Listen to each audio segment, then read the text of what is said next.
ओम नमो भगवते वासुदेवाय। ओम नमो भगवते वासुदेवाय। ओम नमो भगवते वासुदेवाय। नारायणं नमस्कृत्य नरं चैव नरोत्तमं देवीं सरस्वतीं व्यासं ततो जयमुदीरयेत्।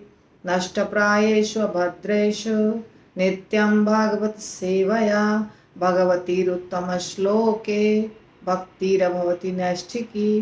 कृष्णाय वासुदेवाय देवकी नंदनाय च नंदगोपकुमाराय गोविंदाय नमो नमः। जय श्री कृष्ण चैतन्य प्रभु नित्यानंद श्री अद्वैत गदाधर शिवासादि गौर भक्त वृंद। हरे कृष्णा कृष्णा कृष्णा हरे हरे, हरे राम राम राम हरे हरे। श्रीमद् भागवतम स्कंद 1 अध्याय 8 श्लोक संख्या 41 से 41। श्रीमद् भागवतम 1.8.41। अथ विश्वेश विश्वात्मन विश्वमूर्ते स्वकेषु मे स्नेहपाशम इमं छिन्धि दृढ़ं पांडुषु वृष्णिषु। श्रील प्रभुपाद की जय। अतः विश्व ईश हे ब्रह्मांड के स्वामी, विश्व आत्मन हे ब्रह्मांड की आत्मा, विश्व मूर्ते हे विश्वरूप, स्वकेशु मेरे स्वजनों में मेरे स्नेह पाशम स्नेह बंधन को, इमम इस छिंधि काट डालिए, दृढ़म कड़े, पांडुषु पांडवों के लिए, वृष्णिषु वृष्णियों के लिए भी। तो मैंने क्यों काट डालो बोला, फिर काट डालिए, क्योंकि जो आजकल की हिंदी सब जगह चल रही है वो गलत हिंदी है। हम अपने से बड़े को काट डालो नहीं बोल सकते, भगवान को तो बिल्कुल नहीं बोल सकते, काट डालिए। पर जिसने ट्रांसलेशन लिखा है उसने लिखा है काट डालो, तो इसलिए मुझे काट डालो पढ़ना पड़ा, फिर मैंने करेक्ट किया। तो भगवान को आप बड़े दयालु हो, आप बड़े कृपालु हो, आप हम पर कृपा करो, ये लैंग्वेज नहीं है।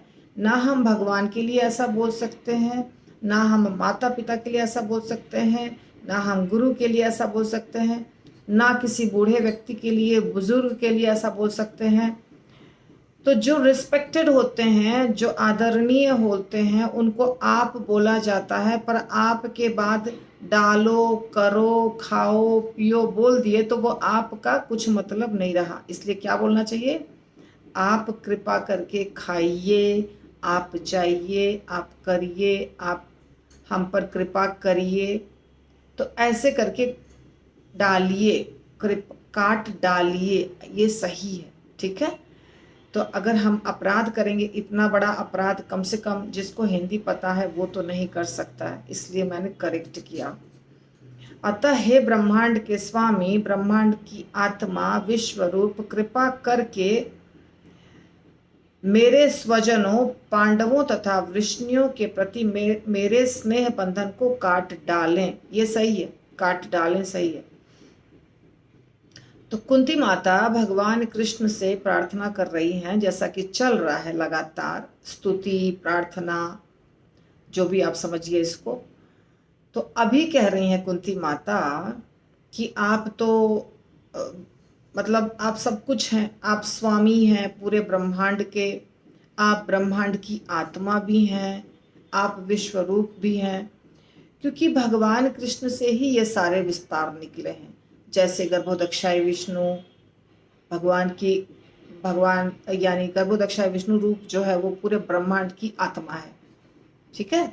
या तो ब्रह्मांड का स्वामी समझिए, या ब्रह्मांड या विश्व रूप समझिए, ये सब विष्णु भगवान अलग अलग रूपों में ये सब लीला करते हैं। तो इनसे ये भगवान कृष्ण भी ये सब हैं, ये जितना रूप है ये सब भगवान कृष्ण स्वयं अपने आप को इन रूपों में विस्तारित करके लीला करते हैं। ठीक है, जिसकी चर्चा हम कई बार कर चुके हैं। तो इनसे प्रार्थना कर रही हैं, क्योंकि ये जो रूप है भगवान का, ये बहुत शक्तिशाली रूप है। इनके पास सामर्थ्य है कुछ भी करने की, शक्ति है कुछ भी करने की, कुछ भी कर सकते हैं। तो इनसे प्रार्थना कर रही है कुंती माता कि मेरे जो सब परिवार वाले हैं, स्वजन, स्वजन किसको कहते हैं? स्व मतलब अपना, स्व अपना, स्वार्थ खुद का स्वार्थ, स्वार्थ यानी हम अपने लिए कुछ करेंगे, स्व अर्थ, अपने अर्थ के लिए, अपने मतलब के लिए कार्य करेंगे, उसको कहते हैं स्वार्थ। हाँ, स्वयं यानी मैं खुद, स्वजन यानी खुद के जन, अर्थात क्या हुआ? स्वजन यानी हमारे खून से संबंधित रिश्ते, स्वजन। कभी कभी दोस्तों को भी हम बोलते हैं, पर दोस्तों को क्या बोलेंगे? हमारे दोस्त हैं, ये हमारे अपने हैं, परंतु सगे संबंधी नहीं बोल सकते हैं। सगे संबंधी और स्वजन जो होता है, खून से संबंध उनका होता है। तो यहाँ जो स्वजन है, कृपा करके मेरे स्वजनों, तो जो खून से रिश्ता है उसके बारे में कुंती माता कह रही हैं। खून से रिश्ता कितने कितने लोगों का है वहाँ पे? एक है पांडवों का। ये सारे जो पांडव गण थे, ये कुंती माता के पुत्र थे, जो बच्चे सब थे जितने, वो कुंती, माद्री, तो सेम हुआ ना, उनके पति के ही दूसरी पत्नी के पुत्र हुए, तो माद्री के पुत्र हुए या कुंती के पुत्र हुए, सब समान हुए, तो खून हुआ, खून का रिश्ता। और इनके जो भाई थे वसुदेव जी, तो उनके पुत्र हो गए कृष्ण, तो उनके साथ भी खून का रिश्ता हो गया। तो और भी ऐसे कई रिश्ते हैं वहाँ पे जिनके बारे में यहाँ ज़्यादा चर्चा नहीं हुई है। तो ये जो है खून के रिश्तेदार, इनको कहा जा रहा है पांडव और वृष्णि। वृष्णि वंश हो गया कृष्ण का और पांडव हो गया यहाँ का। तो इनके साथ कुंती माता का बहुत गहरा संबंध है, अटैचमेंट है, ज़बरदस्त अटैचमेंट होता है अपने घर के लोगों के साथ लोगों का। इसमें ये जो रिश्ता होता है खून वाला, उसको काटना बहुत मुश्किल है। कहा जाता है, मैंने सुना है ये शास्त्र में ही, कि गरुड़ पुराण में सुना है, वास्तव में बता देती हूँ आपको। गरुड़ पुराण का जब कथा चल रही थी तो मैं सुनती थी उसको ध्यान से, कभी कभार इधर उधर चला गया दिमाग, लेकिन ज़्यादातर सुनने की कोशिश कर रही थी। तो उसमें बताया गया है कि एक व्यक्ति लोहे के चेन को, अगर उसके शरीर में चेन है बंधा हुआ, लोहे के चेन से उसे बांध दिया है किसी ने, उसको काट सकता है वो, लेकिन पुत्र स्नेह को काटना बहुत मुश्किल है, बहुत कठिन है, बहुत कठिन है पुत्र स्नेह। तो पुत्र के साथ जो बंधन होता है वो कैसा बंधन होता है? क्या उसको रस्सी से बांध दिया है दोनों बाप बेटे को? नहीं, वो खून का संबंध है। पुत्र के साथ नेचुरल संबंध होता है खून का। एक बिल्ली के बच्चे को आप देखिएगा, गाय के बच्चे को आप देखिएगा, कुतिया के बच्चे को आप देखिएगा, जानवर हैं वो लोग, फिर भी कितना लगाव होता है अपने बच्चे से। चिड़िया को देखिएगा, वो जाके तिनका दाना ढूंढ के लाएगी, और जो चूजे हैं उसके घोंसले में उसको लाके खिलाएगी, अपने मुंह से डाल के उसको खिलाएगी। तो ये स्वाभाविक रूप से प्रकृति के नियम के अनुसार ये बंधन भगवान ने बना दिया है। इसको काटना बहुत कठिन है, बहुत मतलब बहुत। व्यक्ति मरते दम तक चिंतित रहता है कि मेरा बेटा मेरे मरने के बाद अच्छे से जिए, मेरे बेटे को कोई तकलीफ नहीं हो। कभी कभी बहुत ज़्यादा मात्रा में, कभी कभी नहीं बोल सकते हैं, 70-80% बोल सकते हैं कि पिता और माता चाहते हैं कि इतना धन जमा कर लें हम कि मेरे पुत्र को और पुत्र के पुत्र को किसी को कोई तकलीफ नहीं हो, चाहे वो कमाए चाहे वो ना कमाए, पर तकलीफ ना हो। ये है बंधन, स्नेह पाश, स्नेह रूपी बंधन। और ये कहाँ से उत्पन्न हुआ? खून से। खून का रिश्ता है बच्चे के साथ हमारा रिश्ता। बच्चे, माँ और बच्चे का तो खैर स्पेशल है, पर वैसे भी खून का रिश्ता होता है सगे संबंधियों के साथ। तो इसको काटना बहुत कठिन है। इसीलिए कुंती माता प्रार्थना कर रही है भगवान से, आप इस बंधन को काट दीजिए। देखिए हमारा भी होता है, हम लोग सबका भी अपने अपने बच्चों के साथ, माँ पिता के साथ, भाई के साथ, बहन के साथ रिश्ता गहरा है। और आप सारे भक्त अपने दिल पर हाथ रख कर देखिए, आप भगवान से बहुत कुछ मांगते हैं ना। भगवान हमको, हमारा काम हो जाए, हमारा ये घर बन जाए, हमारे पास धन आ जाए, हमारा बच्चा पढ़ लिख के बड़ा आदमी हो जाए, ये सब इच्छा करते हैं। और थोड़े अच्छे वक्त होते हैं, थोड़े और एडवांस डिवोटी होते हैं, तो ये भी इच्छा कर सकते हैं कि प्रार्थना कर सकते हैं भगवान से कि भगवान हमारा क्रोध समाप्त हो जाए, हमारा काम समाप्त हो जाए, या हमारी जो बहुत रुचि है खाने पीने में ये समाप्त हो जाए। ये सब भी प्रार्थना कर सकते हैं। पर कितने भक्त हैं जो ये प्रार्थना किए हैं आज तक, हे भगवान मेरा पुत्र के साथ जो स्नेह है वो खत्म हो जाए, उसको आप काट दीजिए। कोई नहीं करता है, बहुत कठिन है। चाहे कुछ हो जाए दुनिया इधर से उधर, पुत्र से स्नेह नहीं काट, भगवान से भी हम प्रार्थना नहीं करेंगे उस स्नेह बंधन को आप काट दीजिए। नहीं, वो तो मरते दम तक हमारा जाना चाहिए, हमारे साथ ही वो चला जाए, उसको नहीं काटिए, क्योंकि वो प्रेम ही ऐसा है। पर कुंती माता कह रही है उसको काट दीजिए भगवान, उसको काट दीजिए, क्योंकि वो अगर नहीं कटा तो मुश्किल हो जाएगा। तो भगवान के प्रति ध्यान नहीं होने के बदले, भगवान के प्रति ध्यान करने के बदले हम पुत्र पुत्र पुत्र उसी में फंसे रहेंगे। जैसे धृतराष्ट्र अपने 100 पुत्रों में फंसा रह गया।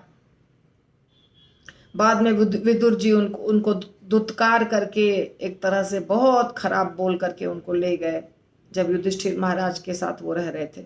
वो लीला बाद में आएगी, आप देखिएगा। तो पुत्र स्नेह जो होता है, पुत्री स्नेह, पुत्र स्नेह, और पत्नी वत्नी से नहीं होता है, पत्नी से पति को इतना नहीं होता है, लेकिन बच्चे से ऐसे ऐसे आपको पति मिलेंगे जो पत्नी को मारते हैं, पीटते हैं, बहुत कुछ अन्याय करते हैं, मगर बच्चे के साथ नहीं कर सकते। बच्चे के साथ बहुत प्रेम है उनको, ये है सच्चाई। तो भगवान श्रील प्रभुपाद कह रहे हैं कि भगवान का शुद्ध भक्त भगवान से अपने लिए कुछ भी मांगने में शर्माता है। सही बात है, कैसे मांगे भगवान से? मुझे तो सच में बहुत बुरा लगता है भगवान को कुछ भी बोलने में कि भगवान ये इच्छा पूरी कर दीजिए। फिर भी थोड़ी थोड़ी बात मैं भी मांगती हूँ, मैं आपको झूठ नहीं बोलूँगी, मैं ये बोलते रहती हूँ हमेशा, 2-3 बात हमेशा बोलती हूँ भगवान को। एक, मेरे बेटे को भक्त बना दीजिए भगवान, हमेशा। दूसरी, एक अच्छी सी लड़की से विवाह करा दीजिए जो आए और मेरे घर में जो भी हो रहा है भगवान का, जो भी उसको आगे संभाले। ऐसी लड़की नहीं आ जाए जो कि कोई मतलब ही नहीं है भगवान से, बस नॉनवेज खा रहे हैं, और आजकल तो लड़कियां क्या क्या करती हैं। तो वैसी लड़की नहीं आए मेरे घर में भगवान, वैसी लड़की नहीं आए तो विवाह कराइए। तो ऐसे विवाह कराइए भी, ये भी बोलती हूँ, और ऐसे लड़की से विवाह कराइए जो संभाले सब कुछ, जैसा चल रहा है उसको। ठीक है, देश विदेश कहीं से भी आए, पर माने कि भगवान हैं, ये गौर निताई हैं, जगन्नाथ भगवान है, इनकी सेवा मुझे करनी है, करनी चाहिए, ऐसा समझे। ये 2-3 चीज़ मैं मांगती हूँ, और कुछ नहीं मांगती हूँ भगवान से, इतना मांगती हूँ। अब नहीं मांगती हूँ, पहले बहुत मांगती थी, अब जान गई कि कुछ भी बोलो भगवान वही करेंगे जो उनकी इच्छा है। तो कम से कम मुझे लगता है कम से कम 2-3 साल हो गए मैं नहीं मांगती हूँ, छोड़ दिया है, पहले मांगती थी। तो भगवान से मांगने में अच्छा नहीं लगता है। पर प्रभुपाद कह रहे हैं कि गृहस्थों को कभी कभी बाध्य होकर मांगना पड़ता है भगवान से। कोई दिक्कत नहीं है मांगने में। अगर भगवान से नहीं मांगेंगे तो किस से मांगेंगे? हम अपने दिल की सारी बात भगवान से करते हैं, इसीलिए भगवान से मांग सकते हैं। तो प्रभुपाद कहते हैं कि भगवान से कुछ मांगते हैं क्योंकि पारिवारिक स्नेह की ग्रंथि से बंधे होते हैं। तो परिवार के लिए मांगते हैं, बाल बच्चे के लिए, परिवार के लिए मांगते हैं। तो कुंती देवी सचेत थी और कुंती देवी कह रही हैं कि हमारा बंधन काट दीजिए भगवान, बहुत मुसीबत होता है। स्वजनों से, पांडव, वृष्णि इत्यादि के साथ जो प्रेम बंधन है, स्नेह का बंधन है, खून का रिश्ता, इसको काट दीजिए। नहीं काटेंगे तो फिर भगवान के चिंतन में, मनन में और भगवत धाम जाने का जब समय आएगा तो ज़्यादातर लोग क्या करते हैं? देखिए, मैं तो सच बोलूँगी, मेरे सास और ससुर बहुत बहुत होशियार थे। मेरे प्रभु जी की कृपा है, मेरे प्रभु जी बहुत अच्छे प्रीचर हैं। वो मेरी तरह ऐसे प्रवचन नहीं देते हैं, पर वो बहुत प्रीच करते हैं सबको, हर व्यक्ति को प्रीच करते चलते हैं। तो उन्होंने ही प्रीच किया है मेरे सास ससुर को, मैंने नहीं प्रीच किया। दोनों अपने मृत्यु के समय सिर्फ भगवान की बातें कर रहे थे, दोनों। मेरी सास कंटिन्यूअस भगवान की फोटो को देख रही थी, कंटिन्यूअस भगवान की फोटो को देख रही थी, और मेरे देवर श्रील प्रभुपाद के हरे कृष्ण महामंत्र को बजा दिए, भागवतम की कथा सुना रहे थे। तो ऐसे चेतना में शरीर त्यागा। और मेरे ससुर तो 3 दिन से कुछ भी नहीं बोल रहे थे, खाली भगवान का ही नाम ले रहे थे, खाली भगवान का नाम ले रहे थे। नहीं तो क्या होता है, पुत्र किधर है, पोता किधर है, बहू किधर है, आलमीरा की चाबी किधर है, धन किधर है, बिजनेस किधर कैसा चल रहा है, इधर ध्यान होता है लोगों का, जो बहुत गलत है, यहाँ नहीं होना चाहिए। एक कथा आती है जो हमारे श्रील प्रभुपाद भी कोट करते हैं और भी आचार्यगण कोट करते हैं।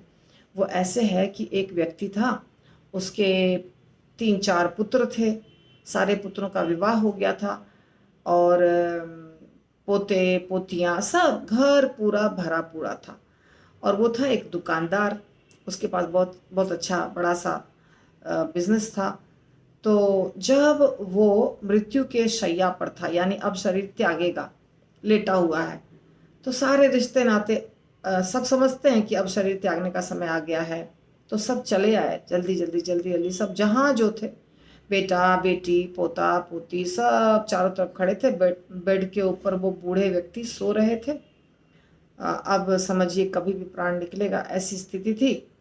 और घेर करके उनको सब खड़े थे। बोलते हैं ना, तुलसी दल दे दो, गंगा जल दे दो, ये सब अंत में जो चलता रहता है उस समय। तो ये नाम पुकार रहे थे, फलाना बेटा बेटी किधर है? तो सब बोलते थे, मैं यहाँ हूँ पिताजी, मैं यहाँ हूँ पिताजी, मैं यहाँ हूँ, आप चिंता मत करें, मैं यहाँ हूँ। सब अपना अपना हाजिरी लगा रहे थे पिताजी को।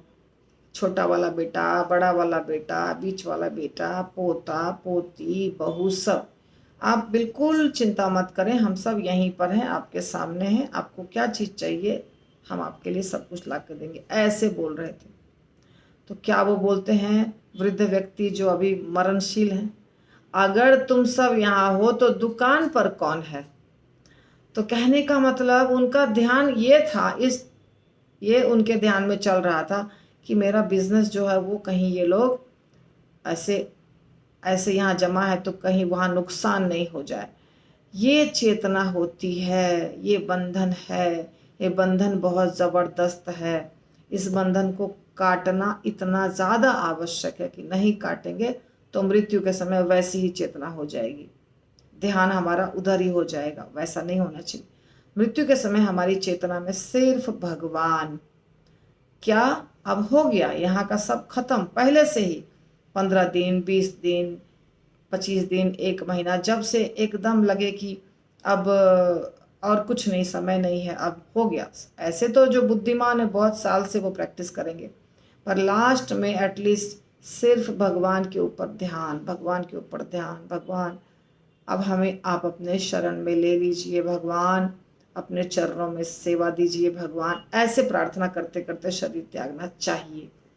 और जो 24 घंटे भगवान का भजन कर रहा है उसके लिए तो कोई चिंता की बात ही नहीं। तो ये बंधन को काटना बहुत आवश्यक है। शुद्ध भक्त अपने प्रभुपाद इसमें पूरे सब जगह यही चर्चा किए हैं। शुद्ध शुद्ध भक्त अपने परिवार के सीमित स्नेह बंधन को छिन्न करके समस्त विस्मृत आत्माओं के लिए अपने भक्ति कार्यों का विस्तार कर रहा है। ये कह रहे हैं प्रभुपाद प्रचारक के बारे में। प्रचारक जो होते हैं वो सिर्फ अपने परिवार के लिए नहीं सोचते हैं, पूरी दुनिया के लिए सोचते हैं। आज जो राम मंदिर बन चुका है, और सब लोग, बहुत सारे लोग हमारे देश के, विदेश में जो हमारे देश के लोग रहते हैं, जहाँ भी सनातन धर्म के लोग रहते हैं, जहाँ भी हिंदू भाई बहन रहते हैं, वो सब इतने प्रसन्न है कि भगवान का मंदिर बन गया, भगवान का मंदिर बन गया।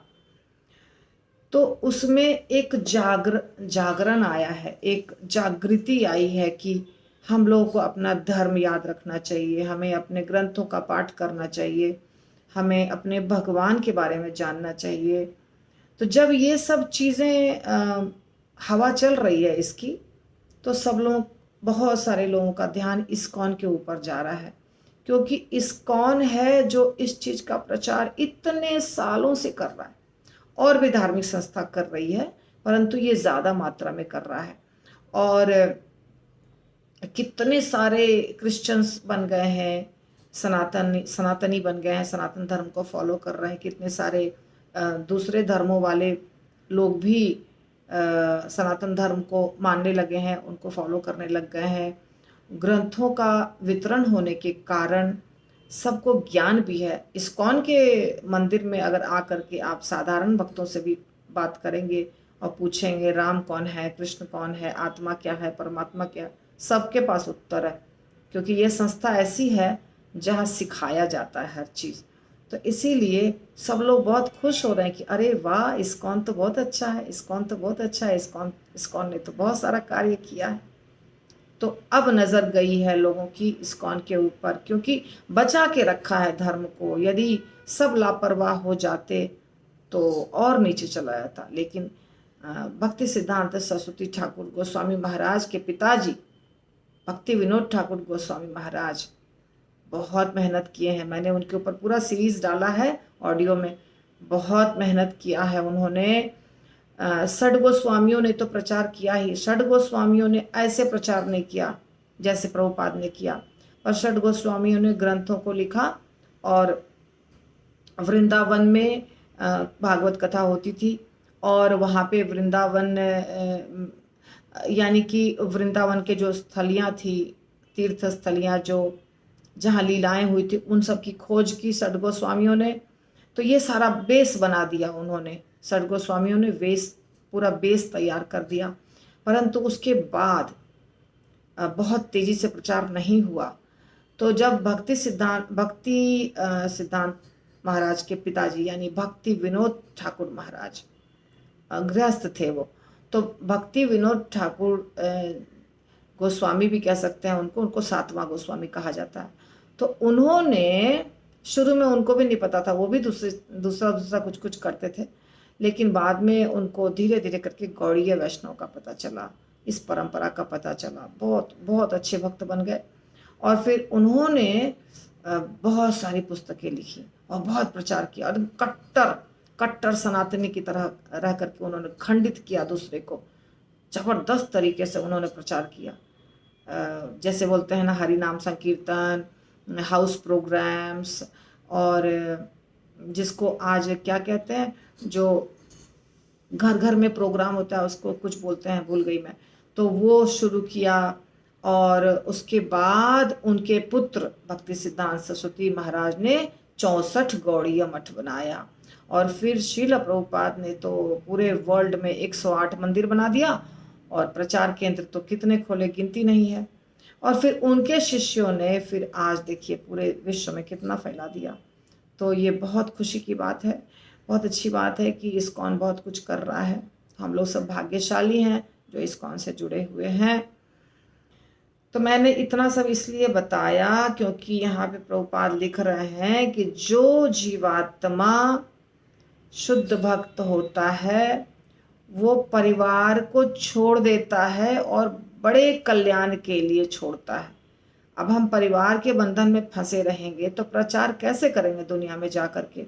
श्रील प्रभुपाद ने परिवार को छोड़ा, भक्ति विनोद ठाकुर परिवार के साथ रहते हुए प्रचार किए। माता जी बहुत अच्छी थी और भक्ति विनोद ठाकुर के संतान 10-11 संतान थे, फिर भी वो बहुत स्ट्रांग प्रीचर थे, बहुत बहुत स्ट्रांग प्रीचर थे। शब्दों में वर्णन नहीं किया जा सकता, इतने स्ट्रांग प्रीचर थे। तो उन्होंने बहुत ज़बरदस्त तरीके से प्रचार किया है और उन्हीं की कृपा से आज धीरे धीरे देखिए इतना प्रचार हो रहा है। तो जो प्रचारक होते हैं ना, इस दायरे से बाहर निकलते हैं, मेरा पुत्र मेरी पुत्री, नहीं नहीं नहीं नहीं, छोड़ो घर परिवार को। आप बुरा मत मानिएगा, मैं आपको घर परिवार छोड़ने नहीं बोल रही हूँ। जो बड़े बड़े प्रचारक होते हैं वो समाज सेवा करते हैं, देश सेवा करते हैं, धर्म का प्रचार करते हैं। समाज सेवा, देश सेवा सब धर्म के प्रचार से हो जाता है। तो वो धर्म का प्रचार करते हैं, भक्ति कार्य करते हैं, भक्ति कार्यों का विस्तार करते हैं। और ये सब बता दिया श्रील प्रभुपाद ने। चैतन्य महाप्रभु तो हैं ही जड़ तत्व, जड़ वहीं से शुरू हुआ है सब कुछ। चैतन्य महाप्रभु के समय, चैतन्य महाप्रभु के बाद षड गोस्वामी में जो छोटे गोस्वामी थे सबसे, जीव गोस्वामी, वहाँ जीव गोस्वामी ने ही बुक डिस्ट्रीब्यूशन शुरू किया, ग्रंथों का वितरण, जो बुक मैराथन बोलते हैं, जो भी समझिए आप। मैराथन तो नहीं बोलेंगे, मैराथन तो प्रभुपाद ने किया, पर पुस्तक वितरण की शुरुआत हुई जीव गोस्वामी के ही द्वारा। वृंदावन में राधा दामोदर मंदिर से शुरुआत हुई थी, तो जीव गोस्वामी ने ही भेजा था। श्यामानंद पंडित थे, नरोत्तम दास ठाकुर थे और एक भक्त थे, तीनों को भेजा था। दुखी कृष्णदास वो थे, सब मिल करके गए थे प्रचार करने। बैलगाड़ी पर पूरे बुक्स, एक बैलगाड़ी पर पूरे बुक्स थे और दूसरे बैलगाड़ी पर वो बैठे हुए थे। तो बुक्स के वितरण के द्वारा ये कार्य संभव हो पाया है। तो समस्त पारिवारिक स्नेह को छिन्न करने का अर्थ है कार्य क्षेत्र को विस्तृत करना। ऐसा किए बिना कोई न ब्राह्मण बनने योग्य है, न राजा बनने योग्य है, न नेता बनने योग्य है, न भगवत भक्त बनने योग्य है। इसीलिए पारिवारिक बंधन जो होता है उसको ऐसा काटने का मतलब ये नहीं कि हम परिवार से नफरत करते हैं, पर थोड़ा ज़्यादा विस्तार करना है अपना, थोड़ा दूर तक लोगों को, दूर दूर तक लोगों के बीच में जा करके भगवान का प्रचार करना है। तो घर के परिवार के दायरे से थोड़ा बाहर निकलना पड़ेगा, है ना, यही बात बता रहे हैं यहाँ पे। भगवान ने आदर्श राजा के रूप में, यानी भगवान रामचंद्र जी की बात हो रही है, श्री रामचंद्र जी ने आदर्श राजा का गुण। हाँ, तो जो आदर्श राजा होंगे, आदर्श भक्त होंगे, आदर्श नेता होंगे, वो तो भगवान का प्रचार करेंगे ही। अम्बरीश महाराज ने बहुत अच्छा प्रचार किया, भगवान रामचंद्र तो स्वयं भगवान थे। तो इस प्रकार से उदार चेता, कर्तव्य पालन में उदार चेता। तो भगवान को माता कह रही हैं कि ग्रंथि काट दीजिए। तो ऐसा करके वे भक्त को अपने ऊपर पूर्णतया आश्रित बनाकर उसके भगवत धाम वापस जाने का मार्ग साफ कर देते हैं भगवान। तो ये हमने बहुत बड़ा सा, एक ही श्लोक के ऊपर बहुत बड़ा वर्णन हो गया। एक श्लोक और लिया नहीं, हाँ लिया, ओ सॉरी, एक ही श्लोक हमारा पूरा हो गया इतना। दूसरा श्लोक पढ़ती हूँ, अभी आधा घंटा नहीं हुआ है। त्वयि में अनन्य विषया मति मधुपते असकृत रतिम उद्वहतात अद्धा गंगा इव ओघम उदन्वति। त्वयि तुम में मेरा अनन्य विषय, अनन्य मति ध्यान, मधुपते हे मधु के स्वामी, असकृत निरंतर रतिम आकर्षण उद्वहतात आप्लावित हो सकता है। अद्धा प्रत्यक्ष रीति से गंगा, गंगा नदी इव सदृश ओघम बहती है उदन्वती समुद्र को। हे मधुपति, जिस प्रकार गंगा नदी बिना किसी व्यवधान के सदैव समुद्र की ओर बहती है, उसी प्रकार मेरा आकर्षण अन्य किसी ओर न भटकर आपकी ओर निरंतर बना रहे। तो ये उदाहरण दिया है कुंती माता ने। गंगा नदी गंगोत्री से निकलती है और बंगाल की खाड़ी में जाकर मिलती है। बंगाल की खाड़ी, बे ऑफ बंगाल, जहाँ पे ये समुद्र से मिल जाती है। तो जब गंगोत्री से निकलती है तो इतना तेजी से निकलती है, इतना तेजी से गंगा माता दौड़ती हैं कि रुकती नहीं है। उनके प्रवाह में कोई आएगा तो बह जाएगा। कई कई जगहों पर बांध बांध बनाने के कारण थोड़ा वेग कम होता है, तो वेग बहुत तेज रहता है। तो बांध आजकल बना देते हैं लोग ताकि पानी रोक सकें या कंट्रोल करते हैं। लेकिन भक्त भक्त चाहते हैं कि हम भी भगवान के तरफ ऐसे ही तेजी से दौड़ के जाएं। जैसे गंगा माता तेजी से दौड़ के समुद्र की ओर जा रही हैं और समुद्र से मिल रही हैं, वैसे हम भी तेजी से भगवान की तरफ दौड़ के आएं।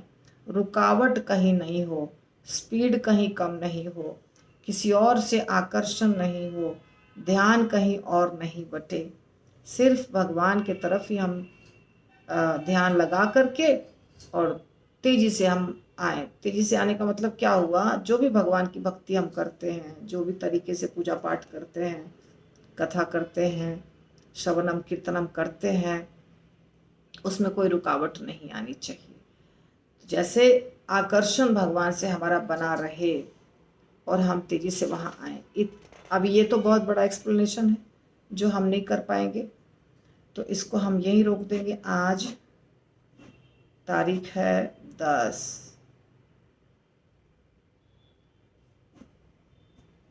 तो हम लोग इसको करेंगे मंडे को। कल तो छुट्टी रहेगी, कल संडे है।